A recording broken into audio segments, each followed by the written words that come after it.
টকু নামের গ্রামে একটা রাক্ষস ছিল। সেই রাক্ষসটা রাত্রে যাকে পেত তাকেই ধরে খেত। কয় গো গিন্নি, তোমার তো দেরি হচ্ছে কেন? তাড়াতাড়ি ব্যাগটা দাও। তাড়াতাড়ি ব্যাগটা না দিলে বাজার করতে করতে আবার সন্ধে হয়ে যাবে। আবার সন্ধে হয়ে গেলে কিন্তু বটগাছতলা একটা কি বলে রয়েছে, যেটা নাকি সন্ধে হলে সবারই ঘাড় মটকে দেয়। কই গো, ফটাফট ব্যাগটা দাও, আমার দেরি হয়ে যাচ্ছে তো। তারপর আকাশ তার বইয়ের কাছ থেকে ব্যাগটা নিয়ে তাড়াতাড়ি করে সে বাজারের দিকে রওনা দিল, কিন্তু সে তো জানতো না বাজার ফেরার পথে তার সাথে কি ঘটতে চলেছে। না, বাজারটা থই থই করে খুঁজলাম, কিন্তু কমলার পছন্দের মতো তো ইলিশ মাছটা পেলাম না। যাই একটু বাজারের ভেতরটা দিকে দেখি, কমলার পছন্দের মতো ইলিশ মাছটা যদি পাওয়া যায়।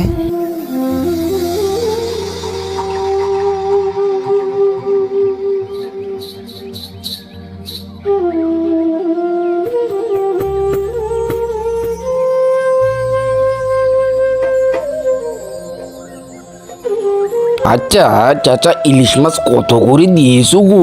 বাবা, ইলিশ মাছের দাম তো বেড়ে গেছে, কিন্তু বর্তমান 150 টাকা করে বিক্রি করছি।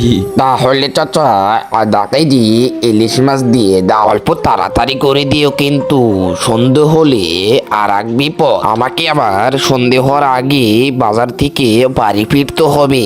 আচ্ছা বাবা, দিচ্ছি।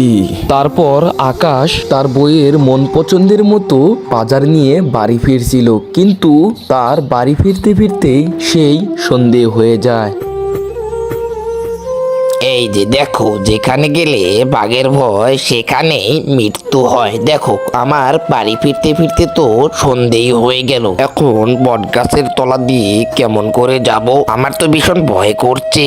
তারপর যখন আকাশ সেই বটগাছের তলা দিয়ে যাচ্ছিল, তখন সেই রাক্ষসটা আকাশের দিকে এগিয়ে এসে তাকে ঘাড় মটকে দেয়। আকাশের এরকম মৃত্যু হওয়ার খবরটা শুনে গ্রামের লোকেরা আলোচনা বিলোচনা করতে লাগলো, আর তখন এই গ্রামের লোকেরা একটা সিদ্ধান্ত নিল যে এই গ্রামে আর থাকা যাবে না। তারপর গ্রামের যত ধনী গরিব লোক ছিল তারা এই গ্রাম ছেড়ে চলে যায়।